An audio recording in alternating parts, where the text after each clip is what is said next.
আবারও শুরু 100 দিনের কাজ, তবে প্রত্যেক জেলায় নয় বা প্রত্যেক ফ্যামিলির জন্যও নয়। স্বয়ং মুখ্যমন্ত্রী নিজে মুখে কিন্তু আমাদের জানাচ্ছেন এই 100 দিনের কাজ প্রসঙ্গে। বিগত দিনে আমিও একটা ভিডিও আপলোড করেছিলাম, আপনারা অনেকেই দেখেছেন। জানিয়েছিলাম 100 দিনের কাজ কিন্তু খুব শীঘ্রই আমাদের পশ্চিমবঙ্গে আবারও শুরু হতে চলেছে। ঠিক তেমনটাই কিন্তু আমরা দেখতে পাচ্ছি। স্বয়ং মুখ্যমন্ত্রী নিজে কিন্তু এই 100 দিনের কাজ প্রসঙ্গে অবশেষে মুখ খুললেন, সাংবাদিক সম্মেলনে পরিষ্কারভাবে জানালেন এই 100 দিনের কাজ প্রসঙ্গে। চলুন প্রথমে আমরা মুখ্যমন্ত্রীর সেই বক্তব্যটা একটু শুনে নেওয়ার চেষ্টা করি। এখন 100 দিনের কাজ 125 দিন হয়ে গেছে আপনারা জানেন, এবং মোটামুটি 300 টাকা ডেলি রোজগার হয়ে গেছে। আমাদের 100 দিনের কাজে যে জব কার্ড ছিল তাদের মধ্যে যারা কেওয়াইসি লিংক করেছেন জব কার্ডের সঙ্গে, এমন 65%, আমরা স্বচ্ছতার জন্য তাদেরকেই অগ্রাধিকার দিচ্ছি এবং তারা এখানে জব কার্ড তারা পেয়ে কাজ শুরু করছেন। শুনলেন স্বয়ং মুখ্যমন্ত্রীর মুখে। এই যে 100 দিনের কাজ বলে আমরা যাকে চিনি, সেটা কিন্তু আর এখন 100 দিনের কাজ নয়। এটা এখন পরিণত হয়েছে 125 দিনের কাজে। অর্থাৎ একটা ফ্যামিলি বছরে 125 দিন করে এখন থেকে কাজ পাবে সরকারিভাবে। যেটা একটা সময় চালু হয়েছিল 100 দিনের কাজ হিসাবে, অর্থাৎ একটা ফ্যামিলি বছরে 100 দিন কাজ পাবে সরকারের পক্ষ থেকে। সেটা এখন কিন্তু বছরে একটা ফ্যামিলি 125 দিন করে কাজ পাবে, যেটা একটা সময়ে খুবই সামান্য পারিশ্রমিক দেওয়া হতো, সেটা কিন্তু এখন থেকে দেওয়া হবে ন্যূনতম 300 টাকা প্রতিদিন। অর্থাৎ একজন লেবারকে প্রতিদিনের পারিশ্রমিক হিসাবে ন্যূনতম 300 টাকা করে কিন্তু এখন থেকে দেওয়া হবে। অর্থাৎ বছরে আপনি সরকারের কাছ থেকে 125 দিন কাজ পাচ্ছেন এবং প্রতিদিনের পারিশ্রমিক পাচ্ছেন 300 টাকা।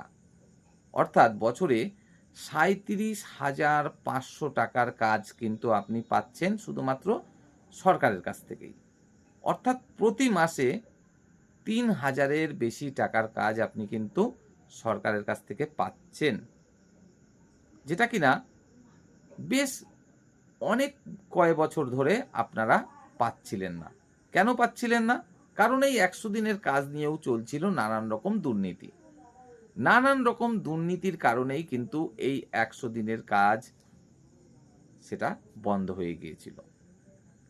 মূলত কেন্দ্র থেকেই কিন্তু বেশিরভাগ অংশ টাকাটা এখানে দেওয়া হয়, অথচ সেই টাকা নিয়ে করা হচ্ছিল নানান রকম দুর্নীতি। আর সেই কারণেই কেন্দ্র টাকাটা আটকে দেয়, অবশেষে বন্ধ হয়ে যায় এই 100 দিনের কাজ। কিন্তু যখনই সরকারের পরিবর্তন ঘটলো, নতুন সরকার এলো, আমরা দেখছি কি সেই 100 দিনের কাজ আবারও ফিরে এলো বোনাস সহকারে। অর্থাৎ 100 দিনের পরিবর্তে 125 দিনের কাজ হিসাবে ফেরত আসলো, পারিশ্রমিকও সেখানে বেড়ে গেল। তো আমাদের বর্তমান পশ্চিমবঙ্গ সরকার সত্যি এই 1 মাস মাত্র ক্ষমতায় আসতে এমন দ্রুততার সাথে মানে এত ভালো ভালো যে পদক্ষেপগুলো নিচ্ছে, সত্যিই প্রশংসার দাবি রাখে। 100টা দিন, 365 দিনে 1 বছর, তার মধ্যে 125টা দিন আপনি কিন্তু কাজ পাচ্ছেন সরকারের পক্ষ থেকেই। পড়ে থাকছে মাত্র 240 দিন। সেই কাজটা, সেই 240 দিনের মধ্যে আপনি যদি সামান্য কিছুদিন এদিক ওদিক কাজ জোগাড় করে নিতে পারেন, তাহলে তো আর কোনো চিন্তাই নেই। কেন? শুধু 125 দিন আপনি সরকারের কাছ থেকে কাজ পাচ্ছেন তেমনটা নয়, এছাড়াও আপনার পরিবার পাচ্ছে লক্ষ্মীর ভাণ্ডার, পাচ্ছে বিধবা ভাতা, পাচ্ছে বার্ধক্য ভাতা, পাচ্ছে সরকারি চাল। এতদিন যাবৎ আটাটা সেটা দেওয়া হতো খুবই নিম্নমানের, যেটা খাওয়ার মতো নয়। তার পরিবর্তে আপনারা এখন পরিষ্কার গম পাচ্ছেন, সেই গমটা ভাঙিয়ে আনলে আপনারা খেতে পাচ্ছেন। তো সরকার সত্যি কি বলবো, এত সুন্দর সুন্দর যে পদক্ষেপ গ্রহণ করছে, তা আবার এত দ্রুততার সাথে, সত্যি মানে কি বলবো, স্যালুট জানাতে হয়। তো যাই হোক, তারপরেও আমরা যেহেতু বাঙালি, আর বাঙালিরা একটু লোভী হয়, তাই একটু লোভের মতো কথা শেষে অবশ্যই বলবো বা সরকারের কাছে দাবি রাখবো যে এই 125 দিনের কাজটা যদি আর একটু বাড়ানো যেত, অর্থাৎ বছরে 6 মাসের কাজ যদি সরকারের পক্ষ থেকে পাওয়া যেত, তাহলে হয়তো আরও একটু ভালো হতো। তো অবশ্যই এটা দাবি, আর কিছুই নয়, যে সরকার আশা করি অবশ্যই আগামী দিন ভেবেচিন্তে দেখবে যে এই 125 দিনের বদলে এটা 180 দিন করা যায় নাকি কোনোভাবে।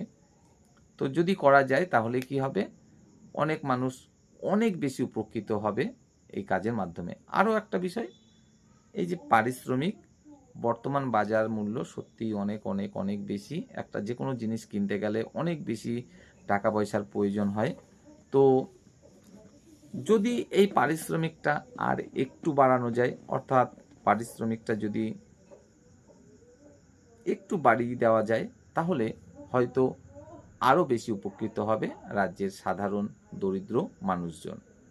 তো অবশ্যই বিবেচনাধীন বিষয়গুলো। তবে এটাও আমরা জানি, এই মুহূর্তে যেখানে পশ্চিমবঙ্গ অলরেডি প্রায় 8 লক্ষ কোটি টাকা ঋণ, সেখানে দাঁড়িয়ে এই যে প্রকল্পগুলো, এগুলো চালানোই এক প্রকার অসম্ভব।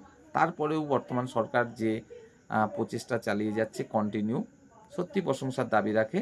তবে দৃঢ় বিশ্বাস আগামী দিনে হয়তো আমি এই যে প্রার্থনাটা জানালাম বর্তমান সরকারের প্রতি, হয়তো এগুলো পূরণ করেও ফেলবে। তো যাই হোক, ভালো থাকবেন সকলে। এবার চলুন জানা যাক যে তাহলে কোন কোন জেলায় এই কাজ শুরু হতে চলেছে এবং সেই সেই জেলার মধ্যে কারা প্রথম অবস্থায় এই কাজ পেতে চলেছেন।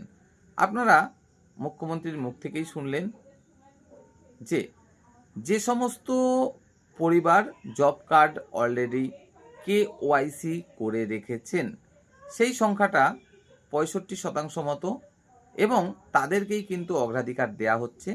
অর্থাৎ এই যে 65% জব কার্ড বর্তমানে KYC কমপ্লিট আছে, তারাই এই মুহূর্তে কাজটা পেতে চলেছেন। আর যাদের KYC করা নেই, তারা আগামী দিনে অবশ্যই পাবেন যখন KYC কমপ্লিট করবেন। তাছাড়া দুটো জেলা বাদ দিয়ে বাকি সমস্ত জেলায় কিন্তু এই 125 দিনের কাজ এই মুহূর্তে শুরু হতে চলেছে। দুটো জেলা কোন কোন জেলা? দক্ষিণ 24 পরগনা এবং মুর্শিদাবাদ। এই দুটো জেলা বাদে সকল জেলায় কিন্তু এই কাজ এই মুহূর্তে শুরু হতে চলেছে।